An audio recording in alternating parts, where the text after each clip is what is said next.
Assalamualaikum warahmatullahi wabarakatuh. Waalaikumsalam warahmatullahi wabarakatuh. Selamat siang, hadirin peserta webinar sekalian. Selamat siang, Bapak. Sebelumnya, perkenalkan nama saya Sofa. Pada kesempatan kali ini, saya sebagai moderator yang akan memandu jalannya diskusi dari pemaparan materi yang akan disampaikan oleh narasumber kita pada hari ini. Baik, terima kasih. Selanjutnya, saya akan menjelaskan peraturan dalam kegiatan hari ini. Yang pertama, untuk teman-teman dimohon mengaktifkan kamera selama kegiatan berlangsung dan menonaktifkan mikrofon agar tidak mengganggu narasumber pada saat menjelaskan materi.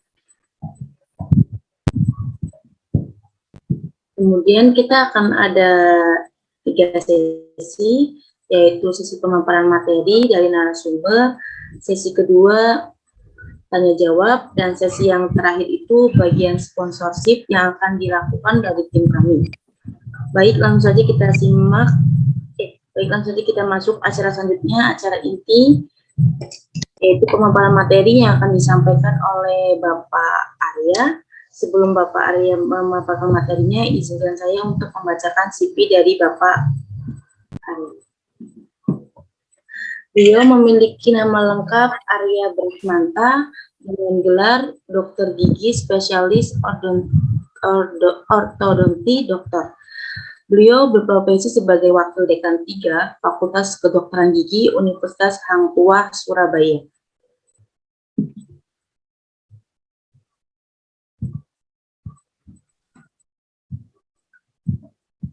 Selanjutnya saya akan sampaikan untuk Bapak Dr. Arya bisa menyampaikan materi yang akan diberi waktu 1 jam. Kemudian setelah pemaparan materi akan dibuka sesi tanya jawab selama 15 menit.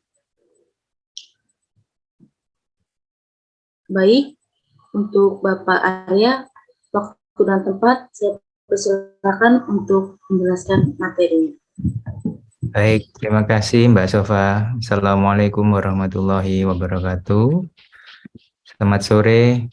Ini saya panggil adik-adik aja ya, adik-adik semua. Selamat sore. Apakah share screen saya sudah muncul, Mbak Sofa? Apakah sudah, Pak? Oke, baik. Adik-adik semua sudah bisa melihat share screen saya? Sudah, Pak. Sudah, Dokter. Baik ya. Pada siang hari menuju sore hari ini, saya akan menyampaikan materi dengan judul Examination and Diagnosis in Orthodontic. Terima kasih pada Yapindo yang sudah mengajak saya untuk sharing ilmu terkait orto pada siang hari ini. Kita mulai bahwa untuk bisa melakukan suatu perawatan, maka kita harus tahu penyakitnya itu sendiri. Jadi the first step toward cure is to know what the disease is. Diagnosis adalah suatu studi dan interpretasi data klinis untuk menetapkan ada atau tidaknya suatu maloklusi. Maloklusi itu adalah kondisi gigi yang tidak rapi. Data-data ini bisa diperoleh secara langsung maupun tidak langsung. Kalau secara langsung kita bisa melalui anamnesis dan pemeriksaan klinis. Kalau tidak langsung kita akan melihat model studi yang merupakan gambaran 3 dimensi cetakan pasien. Foto ronsen ini bisa dari cefalometri, panoramik maupun periapikal. Foto wajah ekstraoral dan juga foto intraoral. Meliputi juga di sini identitas pasien, nama, alamat, jenis kelamin, dan usia, kaitannya untuk mengetahui pertumbuh kembangan dentofaksiolomasial. Karena pada usia tertentu dengan jenis kelamin tertentu memiliki ciri-ciri pertumbuh kembangan dentomaksiolofasial. Misalnya pada laki-laki pertumbuhannya, growth spurtnya akan berakhir di usia 14 dan pada wanita akan berakhir di usia 12. Sehingga kita akan lebih mudah untuk melakukan tata laksana pada pasien dengan usia dan jenis kelamin tertentu. Apakah saya terlalu cepat? Untuk menjelaskannya, adik-adik boleh langsung memberikan komentar kalau saya terlalu cepat ya. Oke. Kita mulai dari kondisi klinis.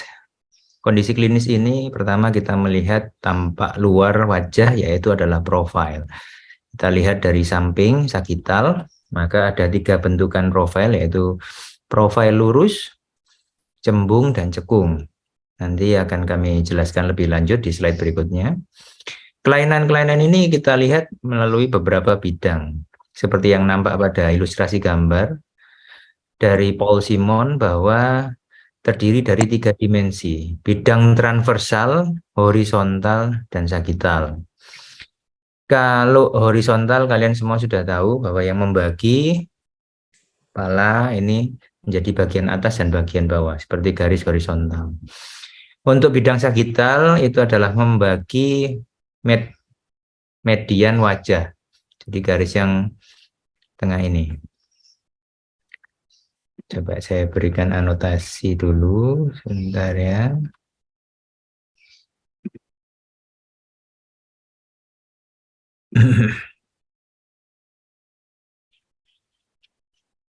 Ini yang saya beri kotak ini, kuning, ini adalah yang garis sagital.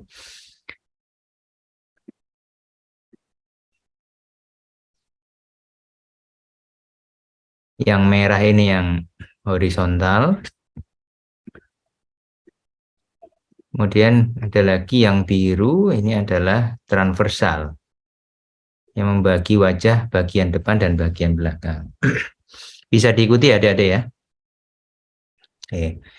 Kemudian susunan geligi ini bisa normal, bisa berdesakan, bisa ada diastema, bisa ada protrusi. Nanti juga akan kami jelaskan lebih lanjut bagian-bagian tersebut, apa yang dimaksud dengan normal, berdesakan, diastema, dan protrusi.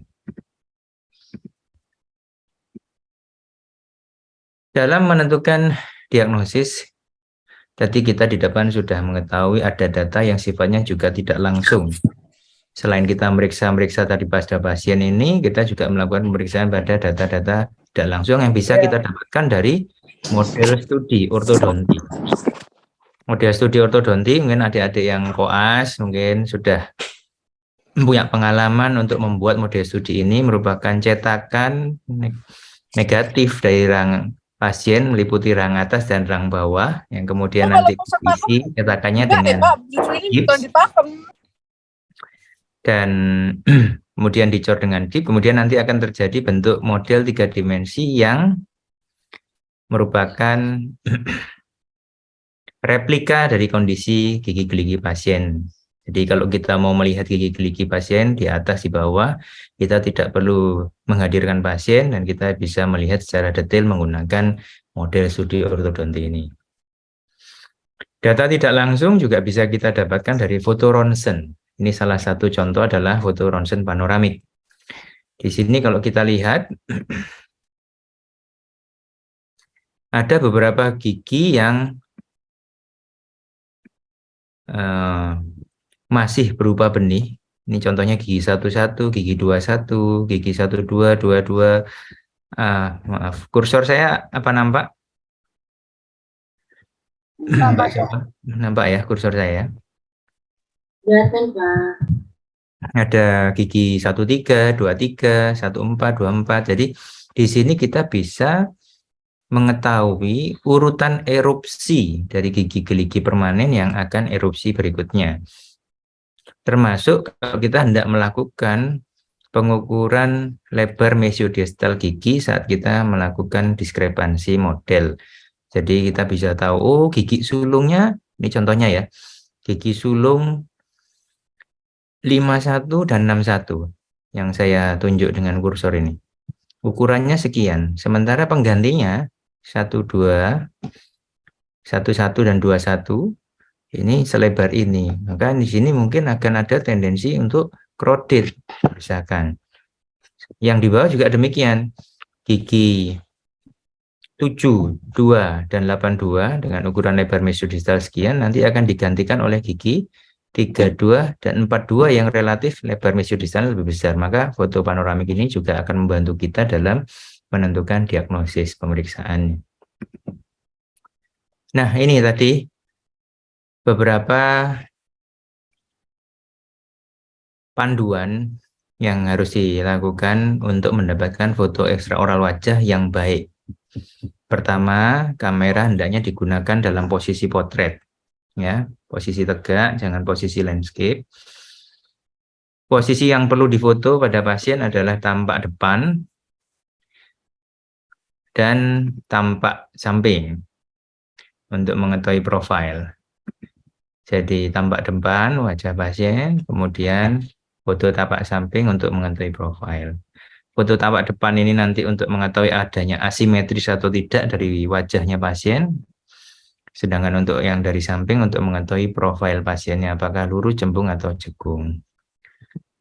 Saat melakukan foto, kita instruksikan pasien untuk pada sikap natural head position. Jadi mata pasien melihat ke satu titik tertentu yang jauh, tidak terlalu menunduk, tidak juga terlalu menengadah, sehingga posisinya natural head position.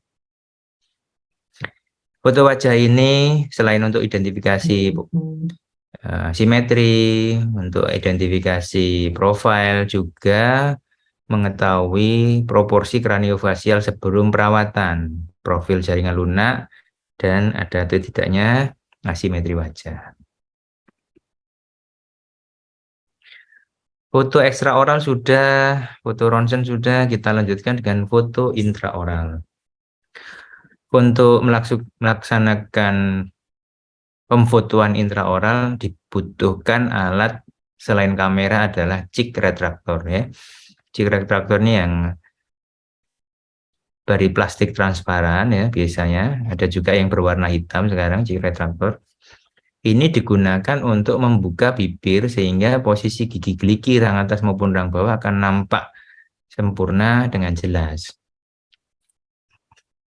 Untuk mendapatkan foto intraoral yang baik, maka harus fokus, tidak boleh blur. Ya. Warnanya juga harus sesuai dengan kondisi pasien, tidak terlalu over color gitu. Kemudian cheek retraktor ini harus nampak seminimal mungkin, ya. Cheek retraktornya harus nampak seminimal mungkin. Jari operator jangan sampai nampak, ya. Jadi kalau mau foto intraoral, cheek retraktor ini lebih baik menggunakan jangan pakai jari atau pakai kaca mulut, jadi hasilnya tidak baik. Pencahayaannya juga harus merata, sempurna. Gambaran anatomi nampak semua. Lidah pasien instruksikan untuk berada di belakang, kecuali kalau memang kita ingin menampakkan lidahnya. Ini yang kadang-kadang terlupakan oleh adik-adik di program koas adanya saliva dan gelembung-gelembung saliva. Biasanya masih ada salivanya udah difoto, ini nanti jadinya kurang bagus, ya.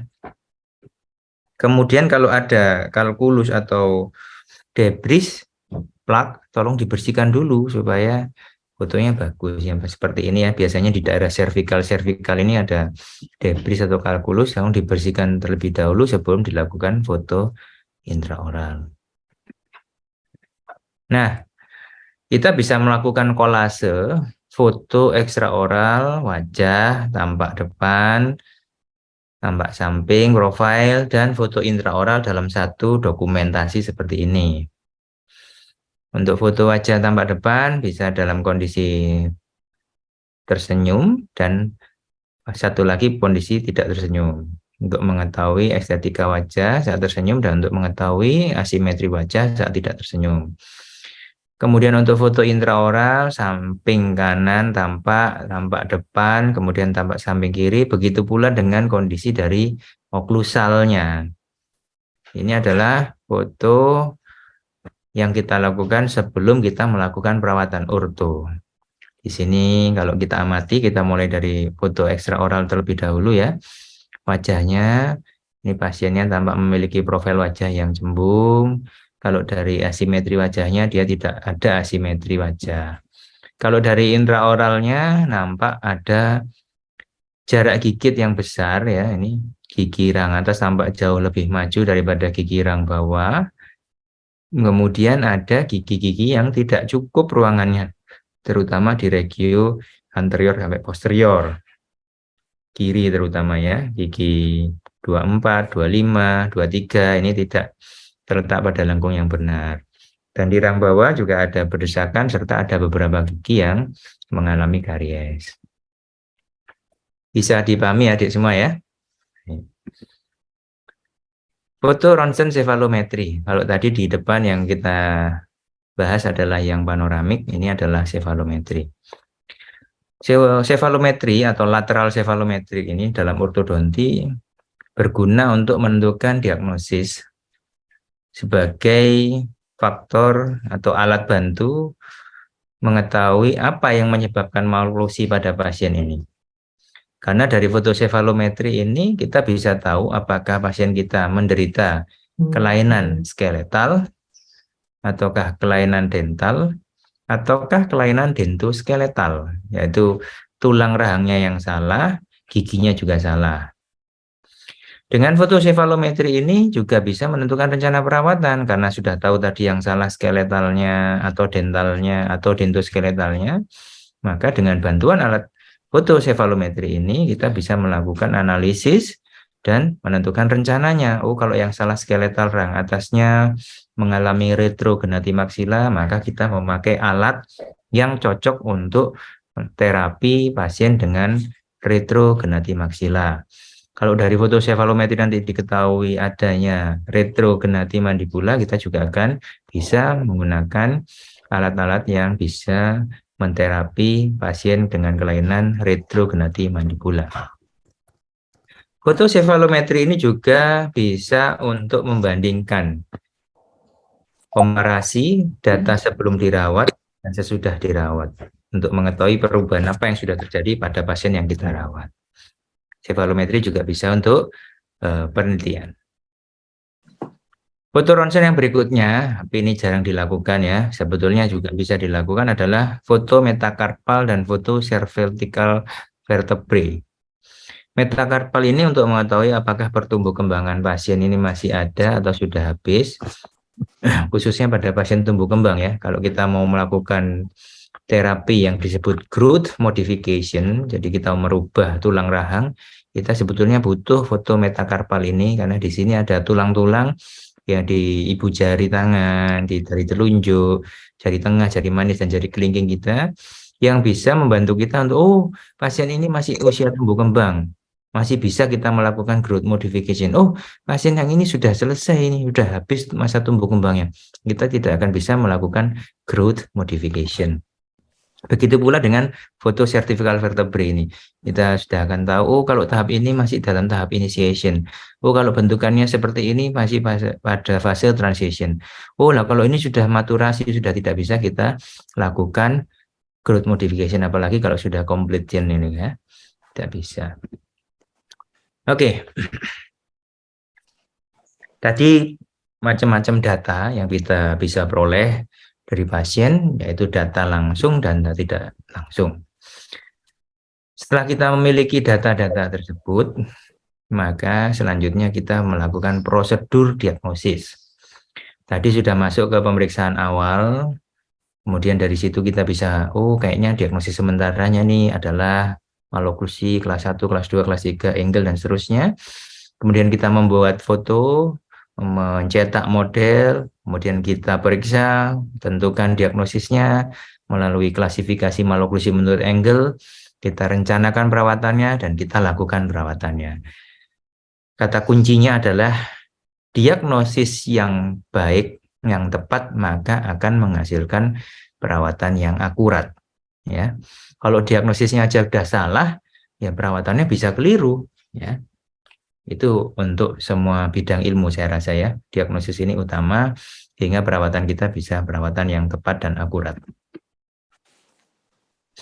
Kita lanjut adik-adik, kita mulai analisis-analisis yang diperlukan pada orto. Sebelum kita lanjut ada pertanyaan silakan. Kalau ada yang ingin bertanya. Jelas? Saya minta feedbacknya supaya bisa dua arah. Gimana adik-adik, jelas? Jelas, dokter. Baik. Jelas, Dok. Nah, Mas Ahmad Fauzan ini yang paling aktif ya, dari tadi jawab terus. Oke, terima kasih Mas Ahmad Fauzan.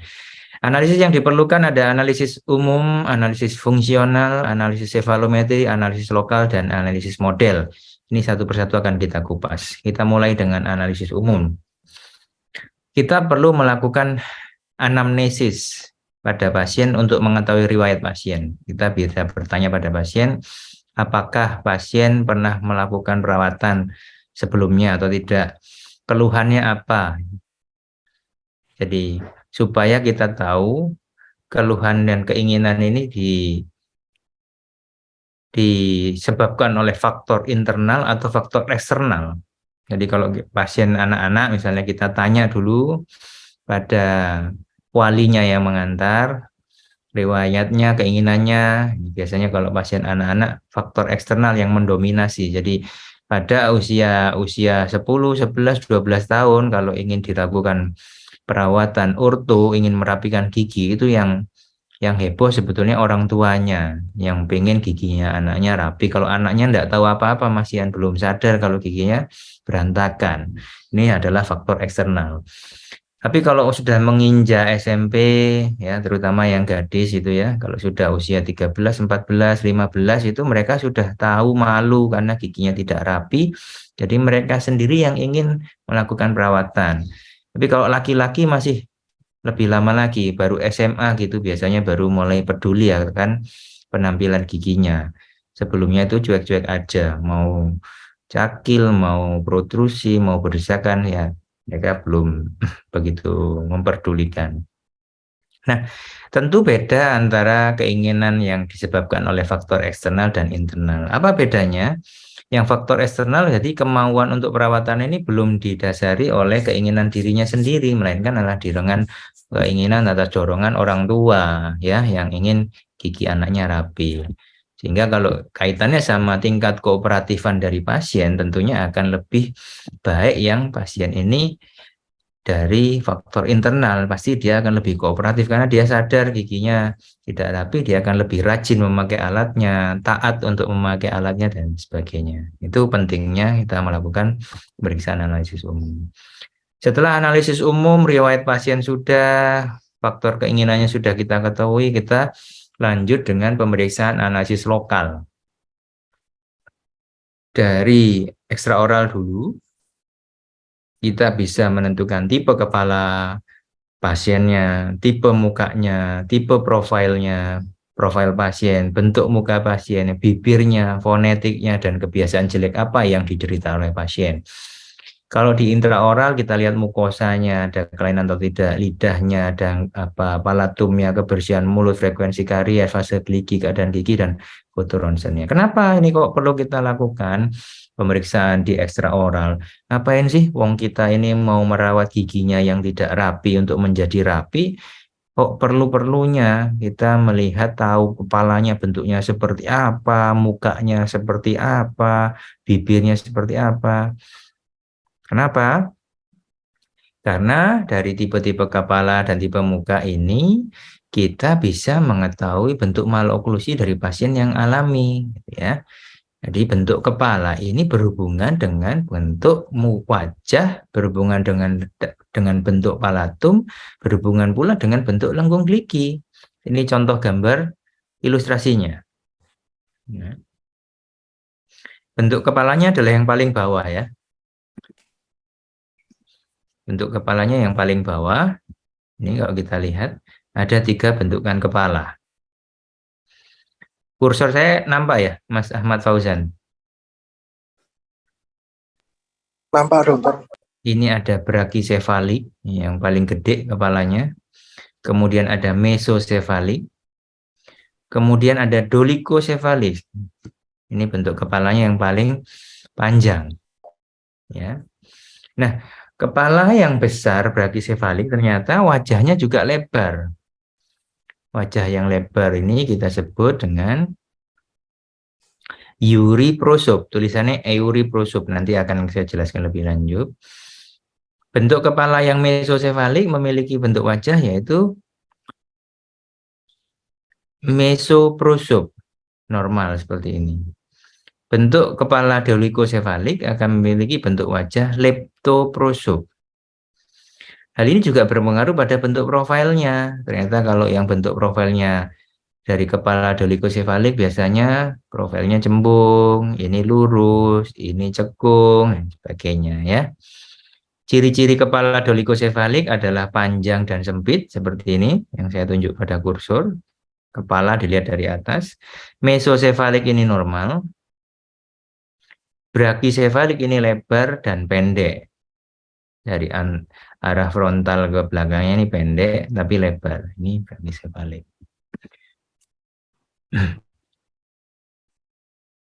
Tadi sudah disebutkan juga akan berpengaruh pada tipe muka. Maka untuk ini kita melihat dari depan, melihat apakah muka sebelah kanan dan kiri ini sama panjangnya, lebarnya, ataukah malah ada simetri. Kalau wajahnya atau mukanya asimetri, biasanya rahangnya ini asimetri karena wajah yang tidak simetris ini disebabkan oleh rahang yang tidak simetris. Ya, tapi ini juga bisa merupakan suatu variasi biologi, keadaan patologi, ada abses atau merupakan kelainan kongenital, misalnya ada cleft palate, cleft lip, gitu ya, bibir sumbing dan sebagainya. Ini juga berpengaruh pada tipe muka. Untuk macam tipe muka, ini kalau kita punya garis bantu di sini, garis bantunya dari zigomatikus kanan ke zigomatikus kiri ini merupakan lebar wajah, kemudian dari titik nasion ke titik genation ini adalah panjangnya wajah. Nanti kita bisa masukkan ke dalam rumus. Nah, di sini ada mesoprosop, ini yang tengah ini, yaitu seimbang antara lebar dan panjangnya. Kemudian ada euriprosop, di sini tulisannya broad and short, jadi ini lebar dan pendek wajahnya. Kemudian ada leptoprosop, long and narrow, panjang dan sempit. Ini yang leptoprosop. Oke, kalau kita sudah tahu bentukan muka, bentuk kepala, ini adik-adik kan saya sampaikan bagaimana caranya mengukur kepalanya pasien supaya kita tahu pasien kita memiliki bentuk kepala yang seperti apa. Kita bisa menggunakan kaliper, ya, penggaris, mistar. Pertama kita ukur panjang maksimum dari kepala. Kalau panjang maksimum kepala berarti panduannya di sini ada titik glabella. Kemudian di belakang kepala ada titik oksipital, maka penggaris kita, kaliper kita letakkan di atas kepala melintang sesuai potongan sagital seperti ini. Nampak ya kursor saya ya? Ini merupakan panjang kepala. Berikutnya kalau kita mau mengukur lebar kepala, maka dari sisi os temporal kanan dan kiri, ini kita ukur. Ini merupakan lebar kepala. Selanjutnya kita masukkan kepada rumus pengukuran kepala. Ya, indeks sefalik caranya adalah lebar kepala dikalikan 100 kemudian dibagi panjangnya kepala. Nanti di sini akan kita dapatkan hasilnya dan kemudian kita sesuaikan hasil yang kita dapat. Misalnya ini ya, pada contoh panjangnya 148,9 mm, lebarnya 145 mm, kemudian dimasukkan ke dalam rumus didapatkan hasilnya 97,38. Kita masukkan ke dalam kategori. Kalau 97,38 lebih besar dari 80 maka masuk ke hyperbrachyscephalic, yaitu lebih besar dari brachyscephalic. Jadi kepalanya pasien ini lebih besar dari normal. Kalau pengukuran kepala sudah, kita lanjutkan dengan pengukuran wajah. Sama, kita harus memiliki data panjang dan lebar. Kalau di kepala tadi ukurnya panjangnya dari sisi depan ke belakang. Kalau di wajah, panjangnya itu diukur dari titik nasion ke titik gnation. Ini merupakan panjang wajah. Kemudian untuk lebarnya, kita ukur dari titik zigomatikus kanan ke zigomatikus kiri. Ini merupakan lebarnya. Hasil pengukuran sebagai contoh, pada pasien ini dari titik nasion ke gnationnya didapatkan 109,2 mm. Untuk lebarnya, jarak antara zigomatikus kanan dan kiri ini didapatkan 126,5 mm. Untuk mengetahui tipe mukanya, kita masukkan ke dalam rumus indeks morfologi wajah, yaitu tinggi per lebar. Ini beda ya. Kalau kepala tadi lebar per panjang, lebar per panjang. Tapi kalau wajah, tinggi wajah per lebar wajah. Di sini contohnya 109 per 126 kali 100 didapatkan 86,324. Ya, jadi tinggal dimasukkan ke dalam rumus ini, apakah dia memiliki wajah yang mesoprosup, uriprosup, ataupun yang leptoprosup.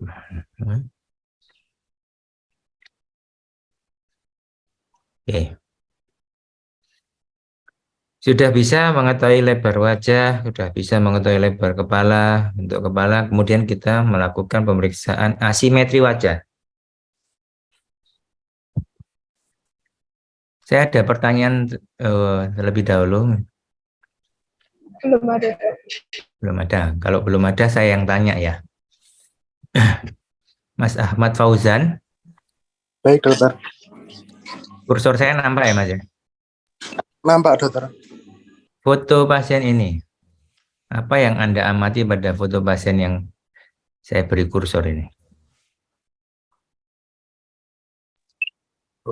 Wajahnya agak miring ke dekstra, dokter. Wajahnya miring ke kanan ya. Berarti pasien Iya, ini mengalami asimetri wajah. kanan. Ya. Wajah. Nah, mengalami asimetri wajah. Betul ya. Kalau yang ini yang saya tunjuk kursor bagaimana Mas Ahmad Fauzan?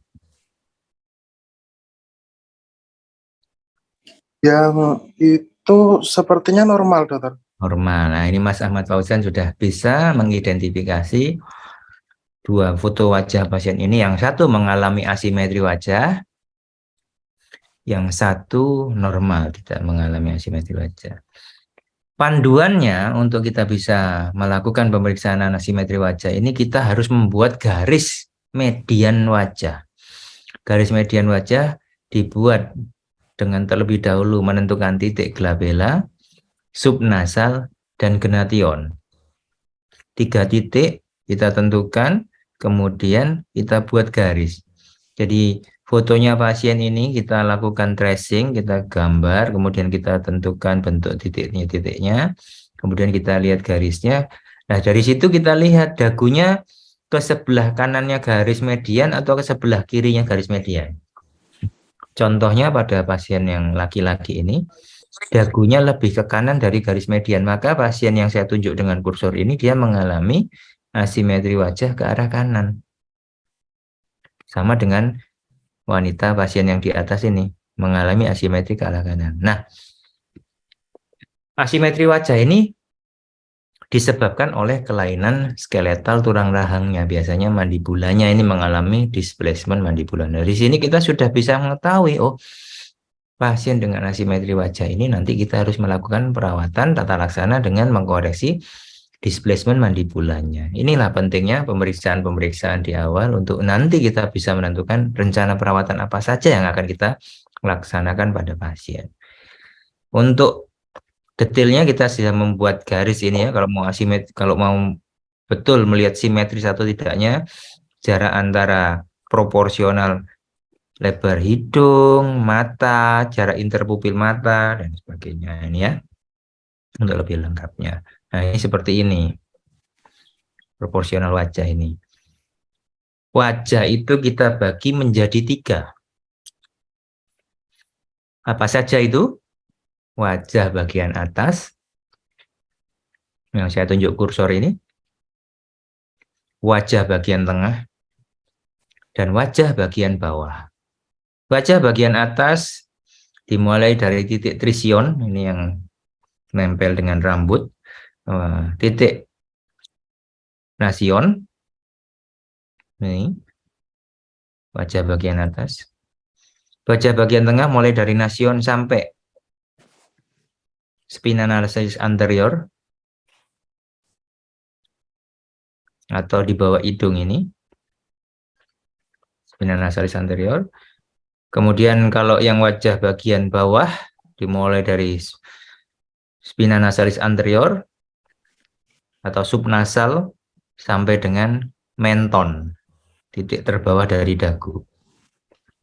Masing-masing sepertiga, sepertiga, sepertiga. Jadi wajah ini dibagi 3, maka masing-masing atas sepertiga, tengah sepertiga, bawah sepertiga. Khusus untuk sepertiga wajah bagian bawah, perhatikan ini, khusus untuk sepertiga wajah bagian bawah dibagi menjadi 2, yaitu sepertiga dari subnasal ke bibir atas, kemudian 2/3 dari bibir, pertemuan bibir atas bibir bawah ke menton. Jadi ini polanya harus sepertiga dan 2/3. Kalau terbalik, yang atas 2/3, yang bawah sepertiga, pasiennya biasanya nampak lebih pendek wajahnya. Dan kurang estetis dan kurang proporsional. Sampai sini bisa dipahami? Ada pertanyaan? Belum, dokter. Baik. Terlalu cepat saya? Tidak, dokter. Nanti Pak ya. Oke. Kita lanjutkan dengan tipe profil. Sebagaimana yang kita ketahui bersama, profil ini ada 3. Ada yang cembung, lurus, dan cekung. Seperti apa bentuknya? Seperti ini. Yang gambar A ini yang cembung. Ada buku panduan kalau dia ini besar sudutnya 159 atau lebih kecil, biasanya 159 ke bawah, itu pasiennya cembung. Sudutnya yang dalam sini ya, yang mengarah ke wajah. 171 biasanya lurus, straight. Lebih dari 177, makin besar gini, biasanya cekung. Dagunya lebih maju ke depan. Untuk membuat tipe profil ini kita membuat 2 garis ya. Pertama, membuat garis dari glabella ke bibir atas. Garis kedua dari bibir atas ke dagu. Jadi pertama garis dari glabella ke bibir atas, garis kedua dari bibir atas ke dagu. Kemudian kita lihat perpotongannya, kita lihat bentuk kurvanya untuk menentukan sudutnya.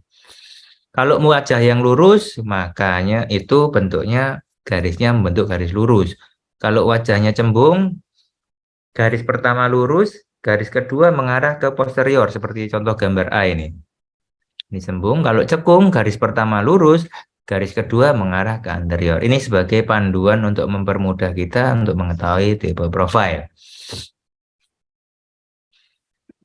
Untuk ini saya mungkin minta bantuannya Mbak Juliana Fang. Mbak Juliana Fang. Untuk wajah pasien yang laki-laki ini menurut Mbak apa profilnya? Profil cembung, dokter. Ah, betul sekali. Kalau yang Mbak perempuan ini? Si cembung juga, dokter. Masih cembung juga. Dibersihin dalam enggak lah, nggak mungkin Nah, dari sini kemudian ke belakang mengalami ke arah posterior. Terima kasih Mbak Juliana Fang ya. 3 tujuan pemeriksaan profil. 1, menentukan posisi rahang dari arah sagital, evaluasi bibir dan letak incisif, evaluasi proporsi wajah, arah vertikal dan sudut mandibula. Berikutnya bibir. Keseimbangan letak gigi ini ditentukan oleh bibir dan pipi serta lidah ya. Gigi kita ini terletak di antara bibir ada pipi, dan ada lidah. Dia terjebak di antara 3 struktur anatomi itu. Bibir yang kompeten adalah bibir yang cukup panjang, mudah berkontak dengan aktivitas minimal dari otot yang mulut ini, sirkumferensial mulut, untuk mendapatkan anterior seal saat mandibula pada posisi istirahat.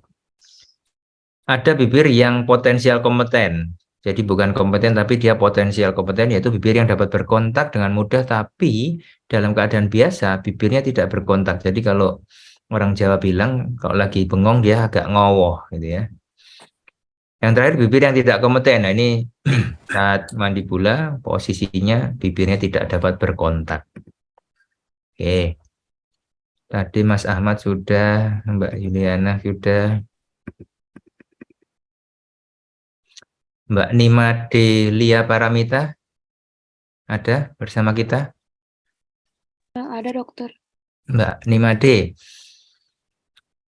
foto yang saya tunjuk kursor ini bagaimana menurut Mbak Nima D Paramita? Mbak Paramita, bibirnya bagaimana? Kompeten, inkompeten, atau potensial kompeten?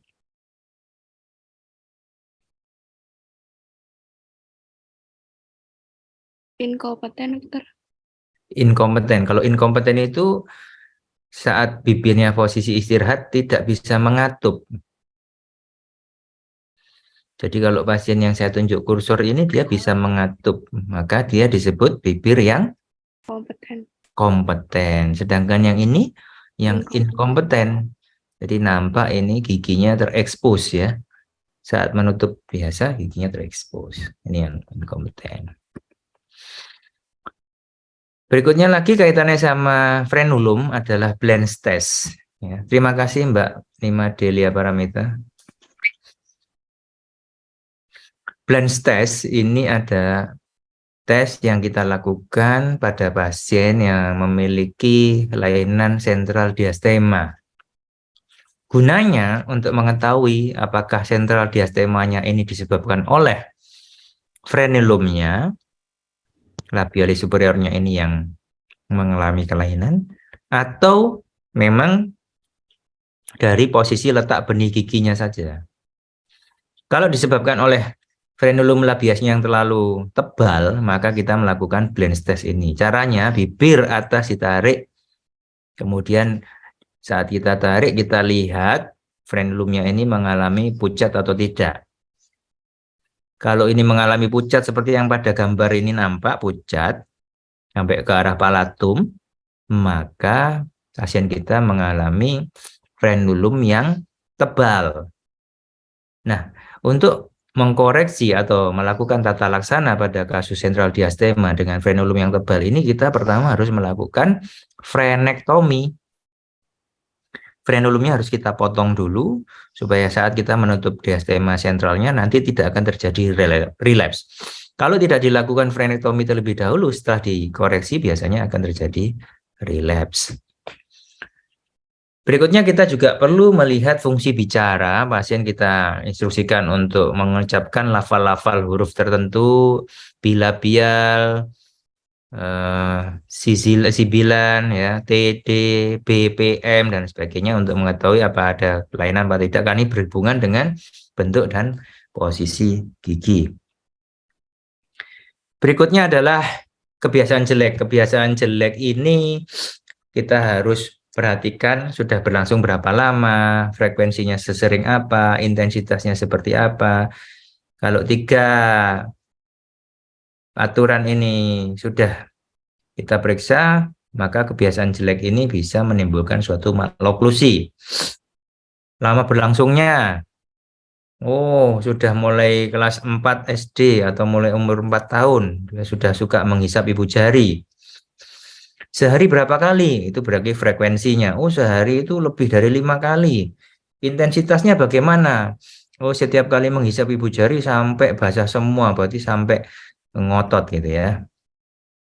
Beberapa kebiasaan buruk yang sering kita jumpai di orto ada menghisap jari, cara menelan yang salah, bernafas lewat mulut, dan menggigit bibir. Menghisap ibu jari biasanya kita sebut dengan thumb sucking, menelan yang salah, bernafas lewat mulut, mouth breathing, menelan yang salah ini adalah tongue thrusting, dan menghisap bibir adalah lip biting. Mbak Safa, saya boleh izin ke toilet sebentar ya Mbak Safa ya? Iya, Pak. Bentar ya.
Baik, terima kasih. Saya lanjutkan lagi.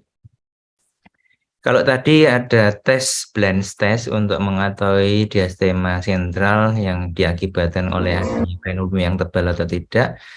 Berikutnya adalah tes Cotton Butterfly. Ini untuk mengetahui pasien kita itu bernafas lewat mulut atau tidak. Caranya bagaimana? Kita ambil kapas tipis dan kita bentuk seperti kupu-kupu. Ini kalau yang saya mainkan videonya ini bukan kupu-kupu, ini dasi kupu-kupu. Ini terlalu besar kapasnya sehingga mungkin pengamatannya jadi agak sulit. Ya, kupu-kupunya kecil saja seperti ini contohnya ya, gambar saya mainkan ini.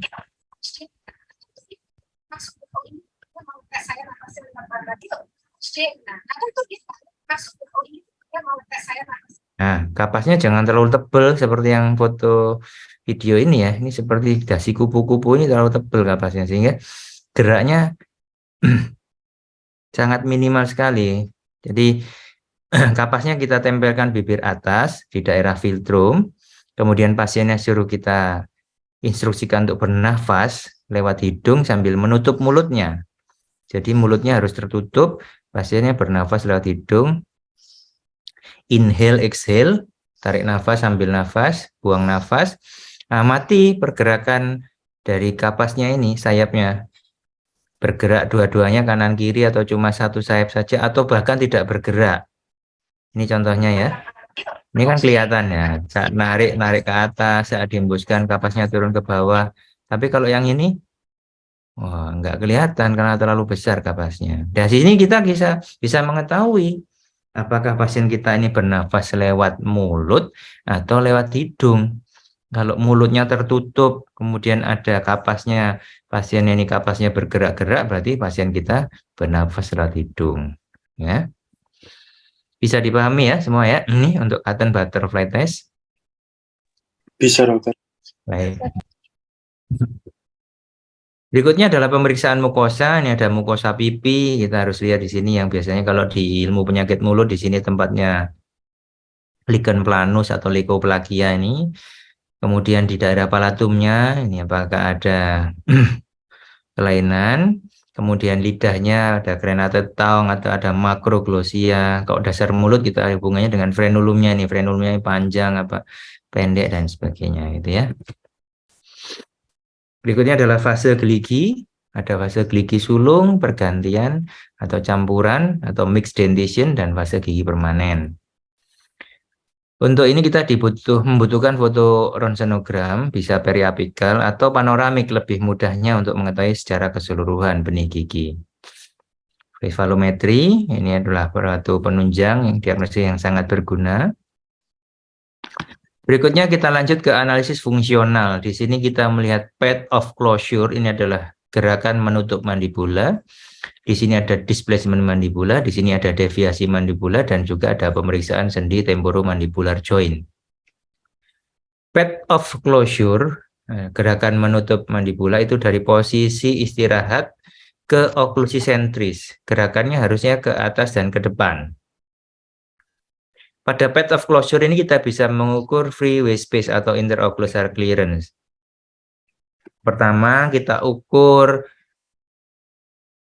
pada saat posisi pasien rest posisi, ini ketemu 65 mili misalnya, kemudian pasiennya suruh kita instruksi untuk oklusi sentrik, di sini ketemu 63 mili, maka selisih dari rest posisi dan oklusi sentrik ini ada 2 mili, ini adalah yang normal, freeway space yang normal adalah 2 mili, seperti pada ilustrasi gambar, oke?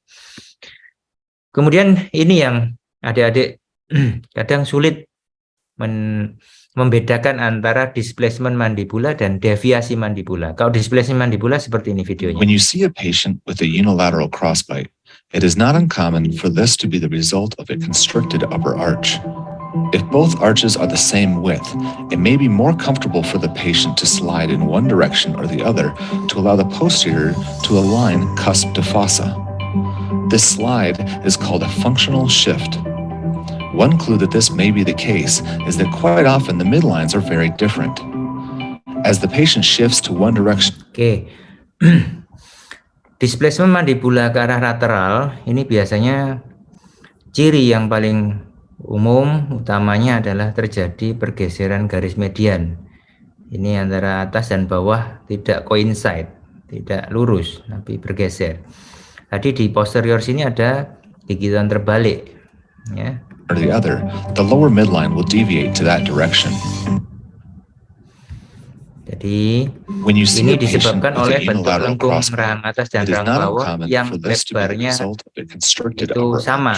Seharusnya If both rahang arches atas are the lebih same width, lebar it may be more daripada comfortable for rahang the bawah. Rahang atas harusnya lebih lebar daripada rahang bawah, yang disebut gigitan visura luar rahang atas. Tapi kalau bentuk rahang atas dan rahang bawah sama, ini ya, pada gambar ini, ukuran lebar rahang atas dan rahang bawah sama. Sehingga kalau mau oklusi kontak tidak bisa ukurannya sama besarnya. Karena tidak bisa kontak dengan enak, maka bergeserlah ke salah satu sisi. Dalam hal ini, it may be geser more ke comfortable kanan, for the rahang patient bawah. to slide in one direction or the other to allow the posterior to align cusp to fossa. This slide is called a functional shift. One clue that this may be the case is that quite often the midlines are very different. As the patient shifts to one direction or the other, the lower midline will deviate to that direction. Oke. When you see a Displacement patient ini with ada a juga yang unilateral ke arah sagittal. as far as comfortable, then have the patient close until their first point of contact. If you notice that the patient's incisors contact end to end, the patient may in fact be Displacement sagittal ini terjadi pada pasien yang memiliki relasi atas dan bawah, gigi atas dan bawah, edge to edge, end to end. ini tidak bisa kontak kalau kondisi giginya seperti ini, tidak bisa kontak dengan sempurna. Di posterior ini terbuka gigitannya. Maka supaya bisa kontak oklusi dengan enak, dengan nyaman, maka pasien akan menggerakkan mandibulanya ke depan. Ini yang namanya sagittal displacement. Protruting his mandible to slide past this interference.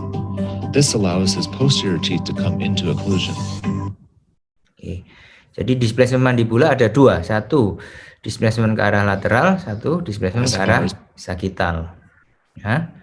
Ini displacement ke arah sagittal karena edge to edge dia akan memajukan mandibulanya ke depan.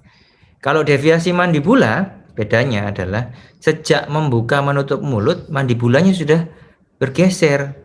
Tapi kalau displacement tadi, awalnya dia bisa kontak dulu, tapi begitu oklusi sentrik dia memajukan mandibulanya atau menggeserkan mandibulanya ke salah satu sisi. Tapi kalau deviasi dari saat membuka mulut sudah bergeser mandibulanya. Example of a patient who does have a deviation on opening that is relative to a partial displacement on the lateral pole of the condyle. This is important diagnostic Ya, jadi kalau deviasi mandibula example of a seperti patient who does have a deviation on opening that is relative to a partial displacement on the lateral pole of the condyle. Example of a Oke. Berikutnya kita bisa melakukan pemeriksaan TMJ pada analisis fungsional ini, ya. Kita bisa yang terbaru kita bisa menggunakan CBCT, Cone Beam Computed Tomography, 3 dimensi, akurat, radiasinya lebih ringan. Dan kita bisa melihat dari segala sisi. Ini adalah kondili mandibula dari atas, kondili mandibula tampak samping, kondili tampak corona, dan ini adalah bentukan 3 dimensi CBCT-nya. Nah, biasanya pasien yang mengalami kelainan TMJ ini ada rasa sakit, ada suara clicking, ya klek klek klek, dan ada keterbatasan saat membuka mulut. Ya. Waktunya semakin tipis. Saya lanjutkan langsung ke analisis model. Cetakan ini harus baik ya untuk representatif dari kondisi gigi pasien. Kita pertama lihat bentuk lengkung geligi. Bentuk lengkung geligi itu ada 3, ada yang tapered, ada average, ada round. Yang tapered ini biasa kita sebut lira karena menyempit di anterior. Yang average atau normalnya kita sebut parabola. Dan yang lebar ini kita sebut broad ya, atau omega. Ini sempit di anterior, lira, tapered. Untuk besar ini omega atau broad ya.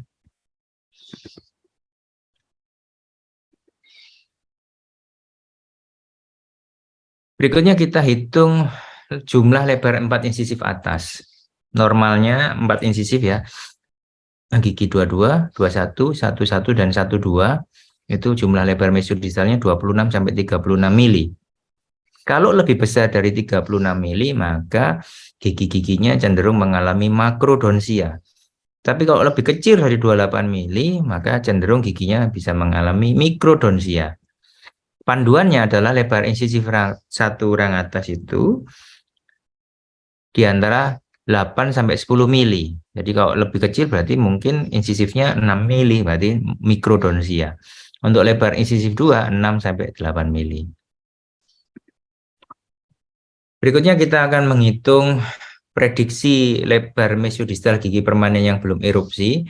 Kaitannya untuk mengetahui space analysis, yaitu diskrepansi model untuk mengetahui apakah pasien kita ini kekurangan tempat atau kelebihan tempat.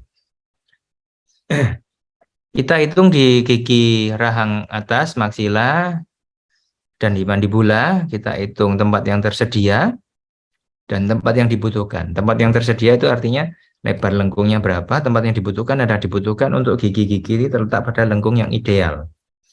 Kalau hasilnya seperti ini misalnya, tempat yang tersedia 70, tapi yang dibutuhkan 71, di sini kurang 6 mili, maka pasien kita akan crowding atau berdesakan. Tapi kalau masih ada kelebihan, yaitu tempat yang tersedia 65, tempat yang dibutuhkan 65 pas, di sini ada kelebihan 0,3 mm, maka ini adalah spacing atau diastema. Bagaimana cara mengukur tempat yang tersedia? Tempat yang tersedia kita ukur dari mesial molar pertama, berarti mulai P2. dari kiri sampai kanan. Mesialnya M berarti mulai P2. Ini dari sisi kanan ke sisi kiri membentuk lengkung yang ideal. Ya, caranya bagaimana membentuk lengkung ideal? Kita buat kalau yang orang bawah letak insisifnya terhadap sumbu normal itu berbentuk 90 derajat, tegak lurus ya, antara gigi dengan bidang dasar mandibula. Kalau sudah berbentuk lurus, kita buat lengkung geligi normalnya. Kemudian kalau mengukur tempat yang tersedia bisa segmental, bisa satu persatu. Kalau sudah erupsi sempurna semua gigi permanennya, kalau gigi permanennya belum erupsi sempurna, kita harus mengukur melalui foto. Ini tadi yang segmental ini beberapa gigi langsung, kalau yang satu persatu kita ukur satu persatu. Tapi kalau giginya mixed dentition masih ada yang belum erupsi, maka kita butuh foto ronsen. Kalau foto ronsen kita pakai cara ini. Jadi kita lakukan pada model berapa, pada foto ronsen berapa, kemudian kita menggunakan rumus perkalian silang. Berikutnya adalah curve of Spee. Curve of Spee adalah suatu kurva yang dilihat di rang bawah ya. Ingat, curve of Spee hanya dilihat di rang bawah. Ini biasanya normalnya adalah berbentuk garis lurus seperti ini, yang garis kuning ini. Kalau jarak antara garis kuning dengan daerah posterior ini lebih dari 1,5 mm, maka curve of Spee-nya kita sebut positif. Ini berarti terjadi supraposisi di anterior rang bawah dan infraposisi di posterior. Ini akan berbentuk positif, ini cekung seperti ini. Biasanya curve of Spee yang positif akan menimbulkan kelainan gigitan dalam. Kalau curve of Spee yang negatif akan menimbulkan gigitan terbuka. Ini pentingnya kita periksa curve of Spee. Ini yang cukup penting ya, adik-adik harus bisa pahami nama-nama kelainan posisi gigi. Contohnya ini, gigi 2 bawah ini, dia mengalami yang disebut rotasi. Gigi ini distalnya, ini I1, ini I2, ini canines, distalnya di arah ke lingual, mesialnya ke arah ke labial. Sumbu putarnya di tengah, maka gigi I2 ini mengalami kelainan rotasi. Sebutannya adalah distolingual rotasi sentris, atau bisa kita sebut juga mesiolabio rotasi sentris.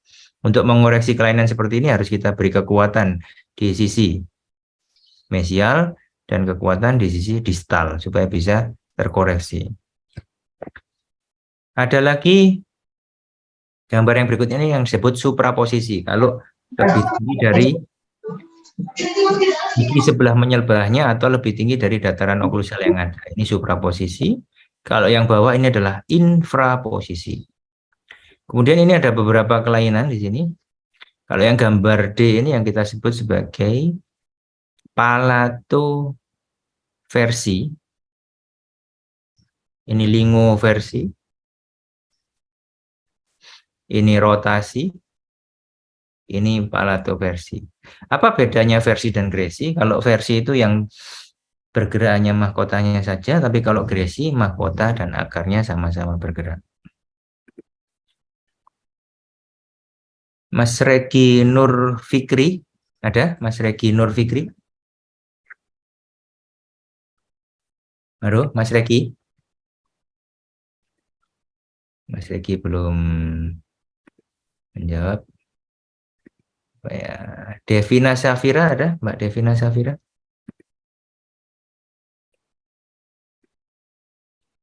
Iya, Dok.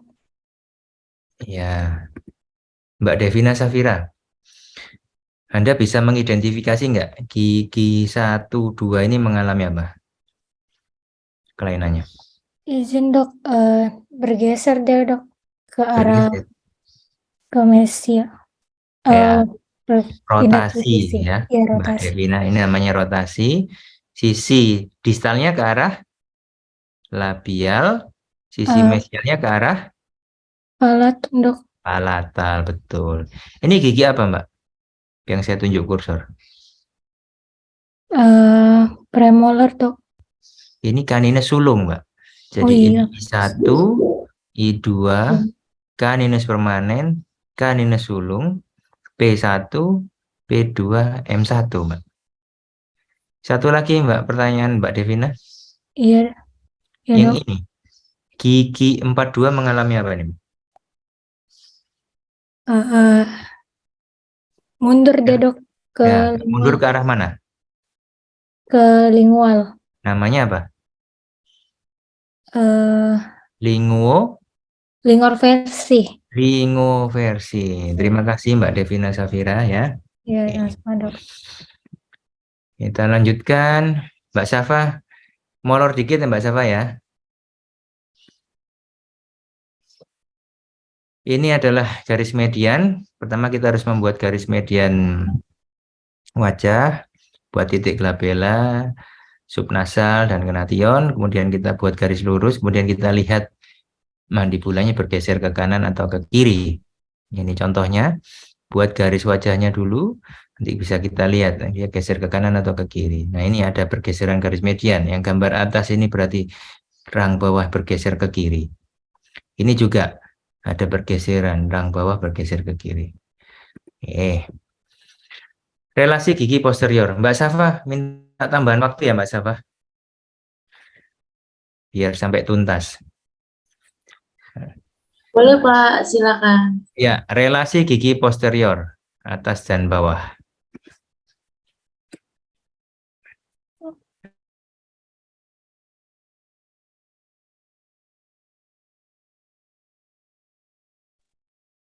Ini yang relasi kita sebut netrooklusi.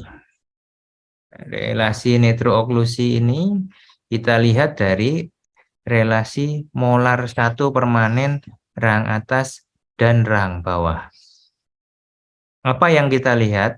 Yang kita lihat adalah tonjol mesiobukalnya. Kursor saya ini terletak pada tonjol mesiobukal M1 rang atas. Kita lihat posisi tonjol mesiobukal M1 rang atas hubungannya dengan bukal groove M1 permanen rang bawah. Ini adalah bukal groove M1 permanen rang bawah. Letak kursor saya di situ. Ya. Ini kita buat garis lurus dari tonjol mesiobukal ke bukal groove.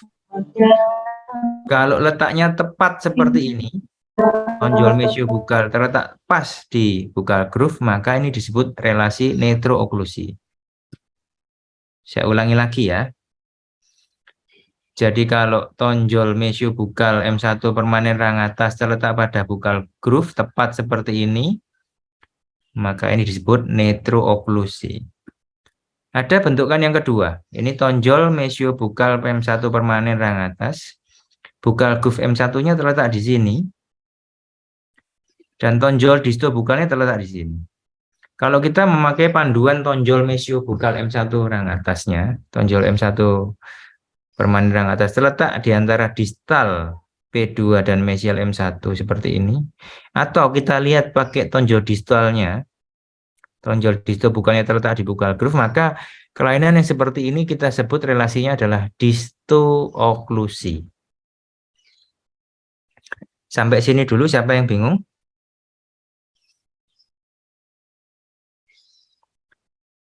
Ya bisa membedakan ya. Yang tadi kita sebut netrooklusi, yang ini distooklusi. Kalau distooklusi ini ciri yang lainnya adalah gigi atasnya lebih maju daripada gigi bawahnya, distooklusi seperti ini. Yang berikutnya adalah mesiooklusi. Mesiooklusi itu ini M1 rang atas, ini M1 rang bawah. Tonjol mesiobukal M1 rang atas terletak di distalnya M1 permanen rang bawah. Jadi kalau mesiooklusi ini kebalikannya distooklusi. Kalau distooklusi ini gigi atasnya yang maju, kalau mesiooklusi gigi bawahnya yang maju. Distooklusi ini merupakan bentuk dari maloklusi kelas 2 angle. Kalau mesiooklusi bentuk dari kelainan maloklusi kelas 3 angle. Ada lagi relasi yang disebut dengan gigitan tonjol seperti ini. Ketika tonjol mesiobukal berkontak dengan tonjol mesiobukal. Tonjol mesiobukal di atas berkontak dengan tonjol mesiobukal di bawah.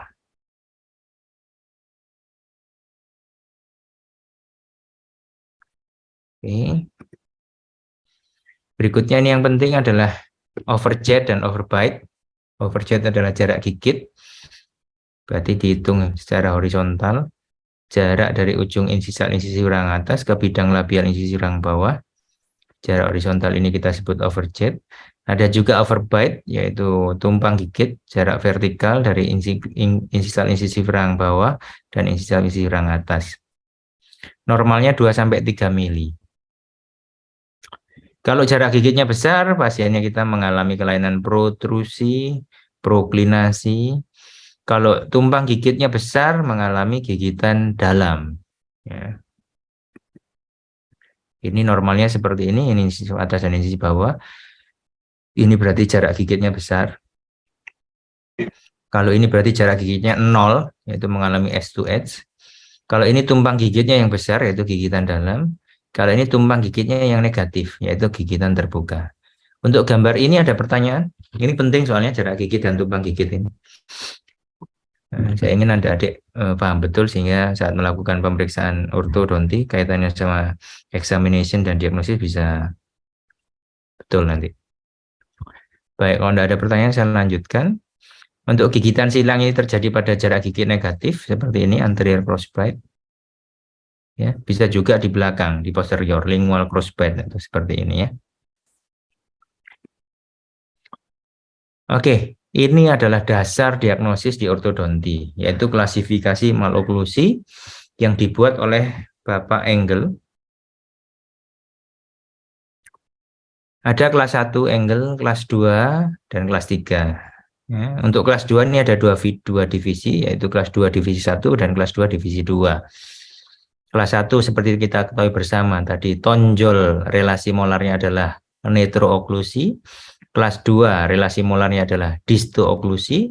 Kelas 3 relasi molarnya adalah mesiooklusi. Ini contoh kelas 1 angle. Ini kita lihat tonjol mesiobukalnya terletak pada buccal groove. Untuk pasien seperti ini kita sebutnya adalah maloklusi kelas 1 angle disertai dengan gigitan terbuka anterior. Ini karena saat oklusi sentrik tidak bisa kontak, terjadi open bite di anterior. Maka kita sebut kelas 1 angle dengan gigitan terbuka anterior. Di sini ada berdesakan bisa kita tambahkan dan berdesakan anterior rang atas serta rang bawah. Ini foto pasien profilnya tampak samping, ini foto pasiennya tampak depan untuk mengetahui adanya simetri atau tidak dan bagaimana bentuk profil wajahnya. Ini variasi dari kelainan maloklusi kelas 1. Di sini ada diastema multiple. Ini diastema multiple. Di sini ada kelas 1 dengan gigitan terbalik. Gigi 21-nya berada di belakangnya gigi 31 dan 32, maka ini kita sebut maloklusi kelas 1 dengan gigitan terbalik, gigi 21 terhadap 31 dan 32. Ini gigi caninesnya gingsul atau ektostem atau ektopik ya, kita bisa sebut giginya mengalami kelainan berdesakan. Ini juga mengalami berdesakan dan ini mengalami gigitan terbalik, gigi 21 gigitan terbalik dengan 31 dan 32. Ini variasi dari maloklusi kelas 1. Bisa berupa sentral diastema, bisa berupa berdesakan anterior rang bawah, bisa berupa proklinasi protrusi, bisa berupa pergeseran garis median atau displacement mandibula seperti ini ya. Ini variasi kelas 1. Lanjut ke kelas 2 divisi 1. Tadi sudah saya sampaikan, relasi molarnya distooklusi. Ada protrusi, jarak ke gigitnya besar, tumpang gigitnya besar, kurva positif, profilnya cembung. Ini adalah ciri khas dari kelas 2 angle divisi 1. Ini cirinya harus ada ini. Protrusi, jarak gigit besar, tumpang gigit besar, kurva positif, profilnya cembung. Ini kalau kita lihat pasien ini profilnya sangat cembung ya. Bibirnya inkompeten, tidak kompeten bibirnya ya, karena giginya tampak terlihat. Kondisi intraoralnya seperti ini. Kalau kita lihat relasi molarnya, distooklusi, kemudian jarak gigitnya besar, ada protrusi, tumpang gigitnya besar, ada deep bite. Ini adalah ciri khas dari maloklusi kelas 2 divisi 1.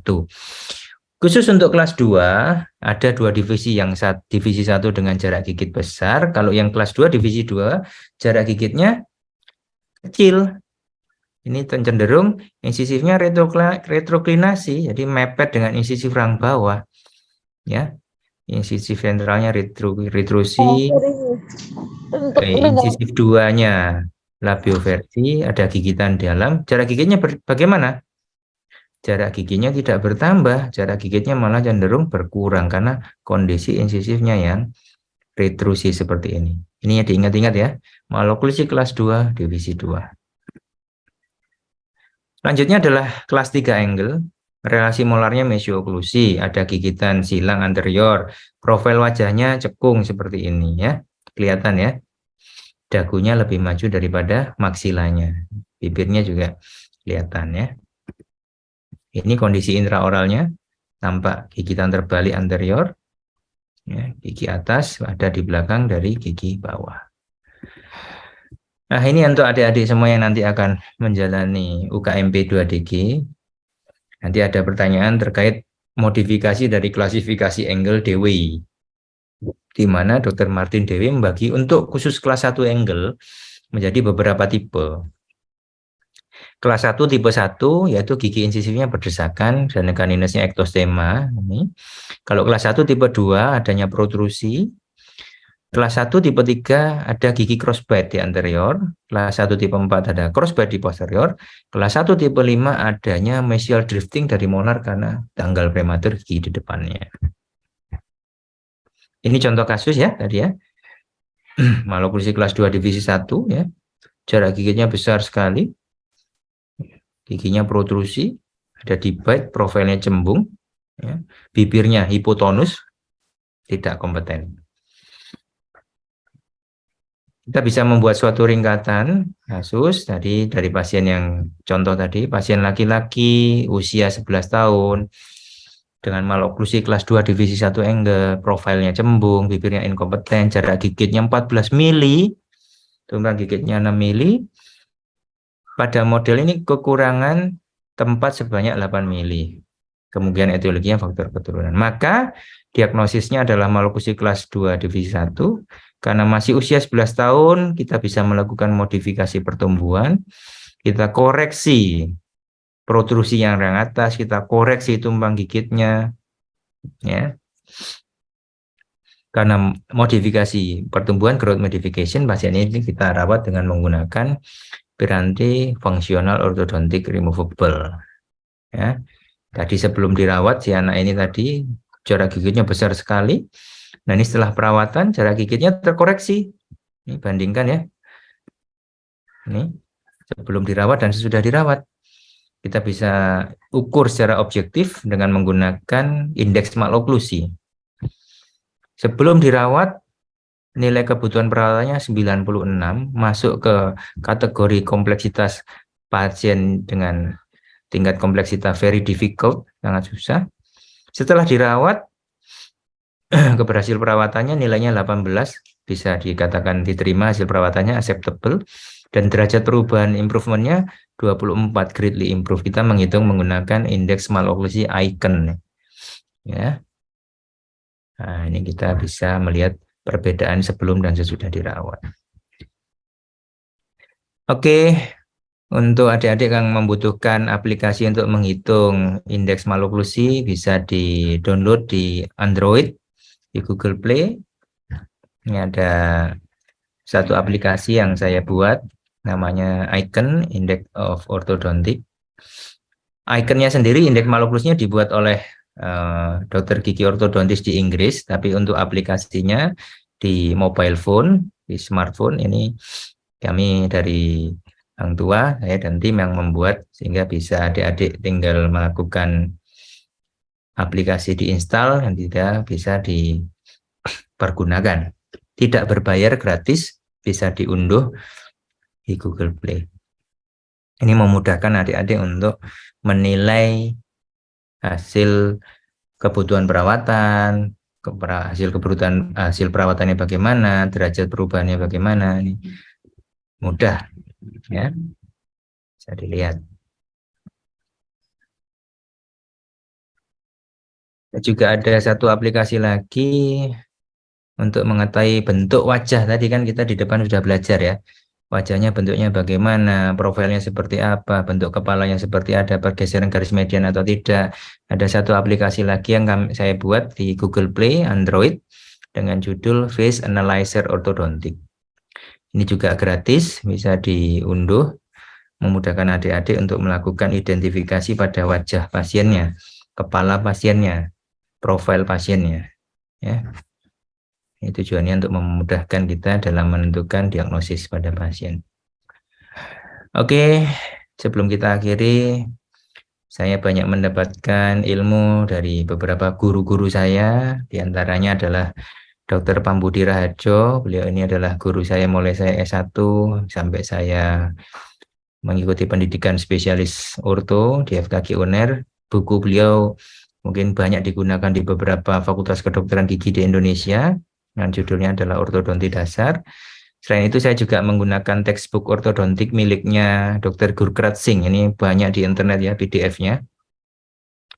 Beliau orang yang baik, humble, diskusi dengan saya di beberapa kesempatan seminar. Terakhir kemarin di tahun 2021 di Bali, beliau hadir di seminar Damon Forum. Dan kita juga melakukan diskusi. Ini bukunya sudah ada yang terbaru dari Dr. Gurkrat Singh. Mungkin 2 buku ini sebagai panduan adik-adik bagus. Saya juga membuat beberapa buku. Yang pertama buku khusus untuk analisis cefalometri. Ini yang sudah saya terbitkan mulai tahun 2011, 2012 waktu itu. Ya, ini sudah banyak beredar. Ada di beberapa platform, ada di Shopee, ada di Lazada, ada di Bukalapak, bisa adik-adik cari. Dan yang terbaru ini ada buku dari terbitan EGC. Ini buku textbook ortodontia, penegakan diagnosis dan perawatan ortodonsia, buku EGC.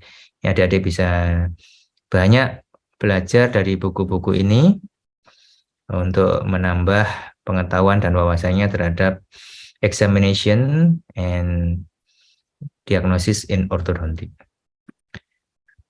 Mungkin itu yang bisa saya sampaikan pada siang hari ini. Kalau ada pertanyaan, monggo bisa disampaikan kepada saya. Saya kembalikan kepada Mbak Safa sebagai moderator. Terima kasih.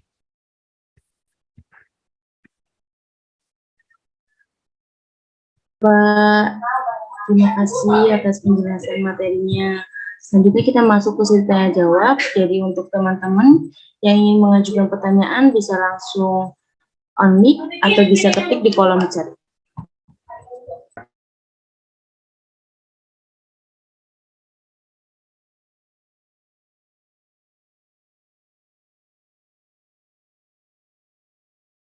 Silakan adik-adik kalau ada yang bertanya. Untuk Kak Ahmad Fauzan bisa langsung bertanya aja. Ya, Izin bertanya, dokter. silakan Mas. Untuk pemeriksaan radiografinya, dokter, bagaimana cara kita dengan mudah menentukan ini pemeriksaannya cefalometri atau pemeriksaannya radiografi periapikal dan lain-lain, itu bagaimana ya, dokter? Oh, baik. Untuk mudahnya gitu ya Mas Ahmad Fauzan ya. Apakah kita butuh pemeriksaannya ini cukup cefalometri atau periapikal gitu ya Mas? Iya, dokter. Nah, baik. Pertanyaannya cukup menarik Mas. Jadi begini Mas. Kalau masih banyak gigi sulung yang belum erupsi, sebaiknya kita pakai foto panoramik. Karena kita bisa langsung mengetahui beberapa regio langsung seperti ini. Atas kanan, atas kiri, bawah kanan. Kita harus tahu gigi mana saja yang belum erupsi. Kalau pakai periapikal, dalam satu foto periapikal kan kita hanya bisa melihat 3 gigi seperti ini, Mas. Jadi bayangkan berapa banyak yang kita butuhkan untuk melakukan foto periapikal kalau masih banyak gigi yang belum erupsi. Pasiennya nanti kita melanggar prinsip ALARA di radiografi. Masih ingat ya prinsip ALARA? As low as reasonable as possible. Jadi dosis radiasinya sedikit mungkin. Kalau bolak-balik kena foto kan, itu kita tidak baik pada pasien. Tadi saya belum share screen Mas ya? Ya, saya tak share screen. Sekarang muncul, Mas? Sekarang sudah ada? Sudah, dokter. Nah, ini. Gini, Mas. Kalau banyak gigi seperti ini, yang belum erupsi, sebaiknya kita menggunakan foto panoramik. Nih, banyak gigi, kita menggunakan foto panoramik. Kalau cuma foto periapikal kan cuma bisa melihat 2-3 gigi aja. Nah, berapa kali foto yang harus kita pergunakan pada pasien kita ini, Mas? Nanti kita melanggar prinsip radiologi tadi, ALARA, as low as reasonable as possible tadi ya. Oke, Mas Ahmad ada pertanyaan lain? Monggo. Sudah, dokter. Terima kasih, dokter. Cuman satu aja. 2 boleh, 3 boleh, 5 boleh. Dari FKG mana, Mas Ahmad Fauzan? Saya FKG yang tua, dokter. Oh, ya semester berapa? Semester 5, dokter akademik. Oh, belum ketemu saya ya. Nanti tahun depan ketemu saya di Ordo. Belum. Oke, Ya. baik. Oppo. Bukan Oppo. Hafra Amini. Tadi namanya Oppo ganti Hafra Amini. Silakan. Izin bertanya dokter, Ya. kalau misalnya pada kasus feedback dokter, itu kita cara tahunya gigi anteriornya yang supraerupsi atau gigi posteriornya yang infraerupsi itu gimana ya dokter pemeriksaannya dokter?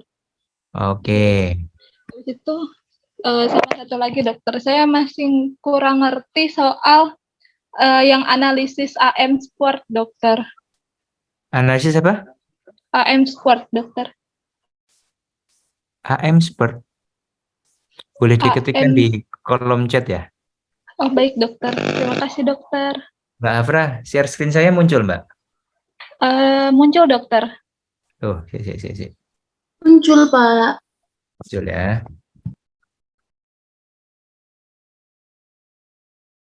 Bentar.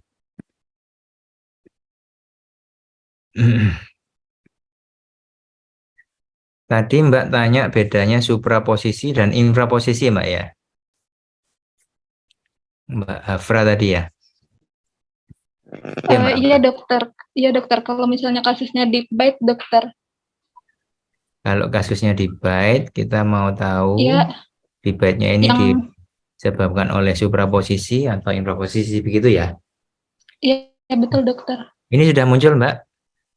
Muncul dokter. Ada bagian supraposisi, infraposisi di curve of Spi ini, Mbak. Nah, ini Mbak Hafra. Kalau ada infraposisi, itu biasanya terjadi di daerah posterior di sini.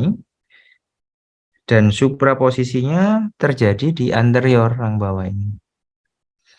Panduan kita melihat adalah dari curve of Spi rang bawah ini, Mbak. Kalau curve of Spi-nya positif, berarti terjadi supraposisi di anterior rang bawah. Kalau anteriornya rang bawah tidak naik, Mbak, tidak akan terjadi deep bite. Karena ini naik ke atas, incisif ini naik ke atas, supraposisi, maka ketika berkontak dengan incisif rang atas, menjadi deep bite. Contohnya, ini jadi deep bite kalau terjadi supraposisi dari incisif rang bawah. Itu. Oke. Untuk pertanyaan yang kedua, Mbak Hafra, di kolom chat belum ditulis ya sama Mbak Hafra yang pertanyaan kedua. Ini ada pertanyaan di kolom chat dari Ririn Arianti. Apakah ada kemungkinan pergeseran garis median terjadi di kedua rahang? Baik itu di rang atas maupun di rang bawah. Nah, pertanyaan bagus dari Mbak Ririn Arianti. Bisa nggak geser di rang atas dan di rang bawah? Bisa, Mbak Ririn. Mbak Ririn. Ini contohnya Mbak Ririn yang bawah ini bergeser ke kiri, rang bawah. Yang kanan ini yang atas bisa bergeser ke kanan. Yang bawah bisa terjadi pergeseran karena ada displacement mandibula. Yang atas bisa terjadi karena ada tanggal prematur di salah satu sisi. Jadi sama-sama bergeser bisa. Panduannya apa? Panduannya adalah garis median wajah. Garis median wajah ini sulit untuk bergeser kalau wajah ini. Mulai dari glabella, subnasal, pogonian atau gnation kita tarik garis lurus, terus kita lihat, kita proyeksikan pada kondisi giginya. Giginya bisa saja bergeser atas maupun bawah. Mudah-mudahan ini menjawab kegalauannya Mbak Ririn Arianti. Pertanyaan di chat yang kedua dari Safanah Yasmin. Apabila pada kedua sisi rahang terdapat dua klasifikasi angle, bagaimana cara menentukan klasifikasinya? Nah, ini mungkin sudah punya pengalaman waktu di koas, ketika pasiennya dihadapkan dengan dua kondisi ya, Mbak Safanah ini. Memang bisa didapatkan pada satu kondisi, gigi kanannya relasinya nitrooklusi, yang kiri distooklusi. Ini, yang kanan gigitan tonjol. Mbak Safanah. Mbak Safanah ada bersama kita, Mbak Safanah? Iya dok, ada. Mbak Safanah, ini tonjol M1 atas terletak dengan tonjol M1 bawah. Yang kanan ini gigitan tonjol. Yang kiri coba lihat Mbak. Gigitan tonjol rahang atas terletak pada buccal groove. Satu sisi gigitan tonjol, satu sisi nitrooklusi. Masuk kelas berapa dok kalau kayak gitu? Itu kan pertanyaan Mbak Safanah ya.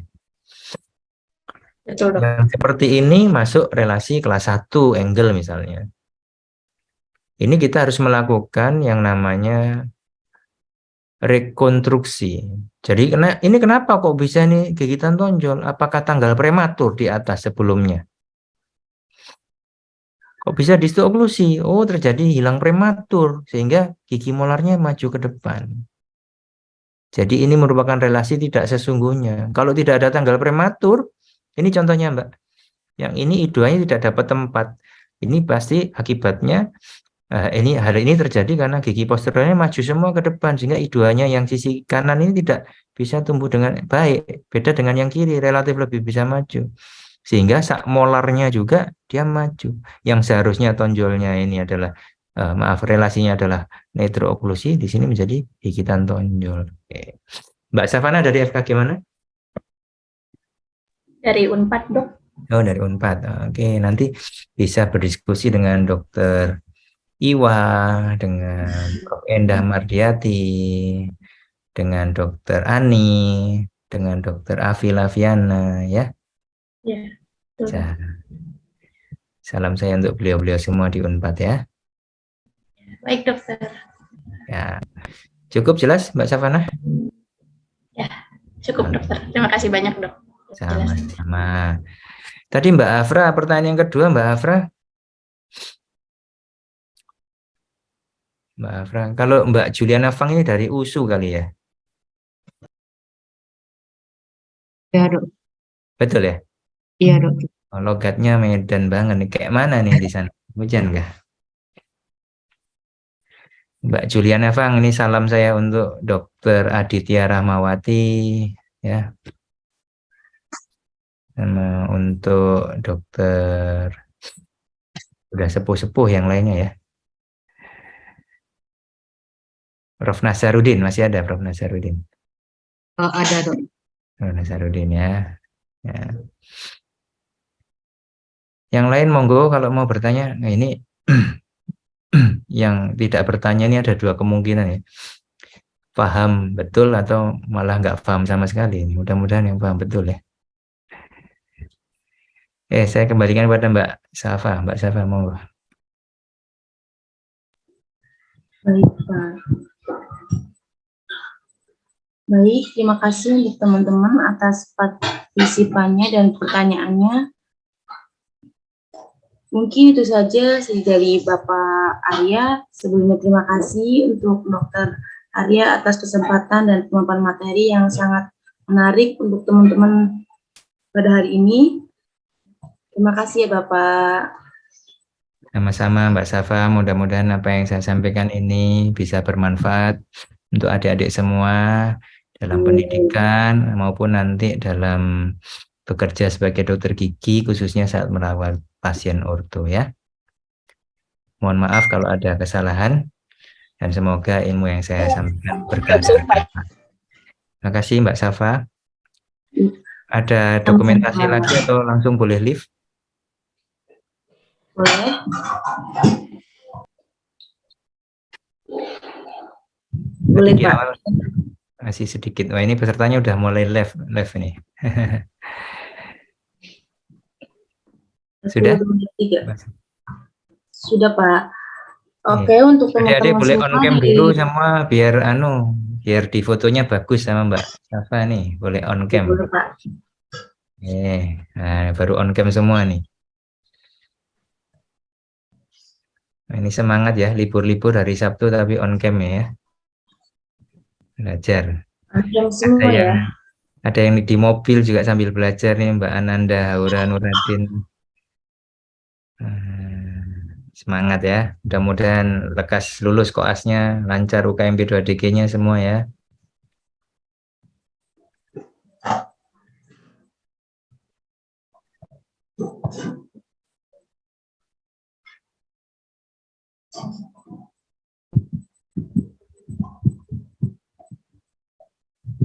Satu, dua.